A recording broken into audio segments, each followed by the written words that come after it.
الحمد لله رب العالمين والصلاة والسلام على رسوله الكريم أما بعد فأعوذ بالله من الشيطان الرجيم بسم الله الرحمن الرحيم يا أيها الذين آمنوا لا تتخذوا بطانة من دونكم لا يعلونكم خبالا ودوا ما عنتم قد بدت البغضاء من أفواههم وما تخفي صدورهم أكبر قد بينا لكم الآيات إن كنتم تعقلون صدق اللہ العظیم۔ واجب الاحترام سامعین، السلام علیکم ورحمۃ اللہ وبرکاتہ۔ سورہ آل عمران کی 118 نمبر آیت تلاوت کرنے کی سعادت حاصل کی ہے۔ اس آیت کا ترجمہ یوں ہے: اے ایمان والو، نہ بناؤ اپنا رازدار غیروں کو، وہ کسر نہ اٹھا رکھیں گے تمہیں خرابی پہنچانے میں۔ وہ پسند کرتے ہیں جو چیز تمہیں ضرر دے۔ ظاہر ہو چکا ہے بغض ان کے منہوں یعنی زبانوں سے، اور جو چھپا رکھا ہے ان کے سینوں نے وہ اس سے بھی بڑا ہے۔ ہم نے صاف بیان کر دی تمہارے لیے اپنی آیتیں، اگر تم سمجھدار ہو۔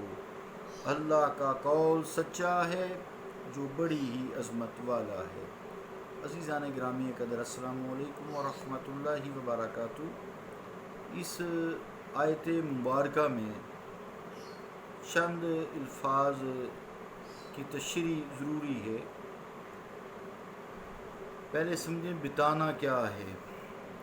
کپڑے کا وہ طرف یا وہ حصہ جو اندر کی جانب ہوتا ہے اور جسم سے ملا ہوتا ہے، اس کو بتانا تو ثوب کہتے ہیں۔ جسے بنیان ہے یا اس طرح کا کوئی اور لباس ہے جو سکن کے ساتھ بالکل ٹچ کیا ہوتا ہے، اس کے اوپر دوسرا کپڑا ہوتا ہے۔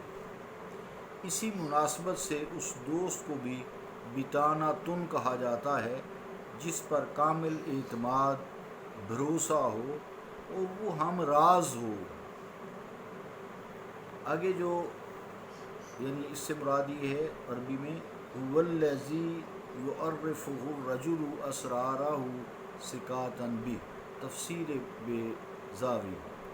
لا یعلونکم ہے، لا یعلونا، تو اس کا مطلب یوں ہوتا ہے الا یعلون الامری، الا یعلون الامری قصر و ابتا، قصر و ابتا۔ اب آیت کے مفہوم پر غور فرمائیے۔ اسلام سے پہلے یثرب، جس کا نام اب مدینہ تو منورہ ہے، مدینہ طیبہ ہے، یثرب کے جو اہل کتاب جنہیں اہل یہود کہا جاتا ہے، ان کے ساتھ اوس و خزرج کے بڑے گہرے مراسم اور تعلقات تھے۔ افراد کی آپس میں دوستیاں تھیں اور قبیلوں کے بھی آپس میں معاہدے تھے۔ ہر کام میں ایک دوسرے سے مشورہ کیا جاتا تھا، کسی سے کوئی بات چھپا کر نہیں رکھی جاتی تھی۔ لیکن اوس و خزرج کے اسلام قبول کرنے کے بعد ان تعلقات میں یکسر انقلاب آ گیا۔ اس بات کا احتمال تھا کہ مسلمان اپنی صاف دلی کی بنا پر اسلام کے بھید بھی حسب سابق کہیں اہل کتاب یہود سے نہ کہہ دیں، جس سے مسلمانوں کو طرح طرح کی مشکلات کا سامنا پڑ سکتا تھا۔ اس لیے اللہ تعالیٰ نے اسے منع فرما دیا کہ وہ اپنے اور اسلام کے دشمنوں کو اپنا رازدار نہ بنائیں۔ اس آیت کا نزول چونکہ خاص موقع پر ہوا ہے، لیکن اس کا حکم تا قیامت تک عام ہے۔ وہ غیر مسلم جن کی اسلام دشمنی ان کے اقوال اور افعال سے واضح ہو چکی ہو، ان پر یوں اعتماد اور بھروسہ کرنا کہ ہر راز کی بات ان سے کہہ دی جائے، کہاں کی دانشمندی ہے۔ قرآن کریم نے مسلمانوں کو ایسی سادہ لوہی سے منع فرمایا ہے۔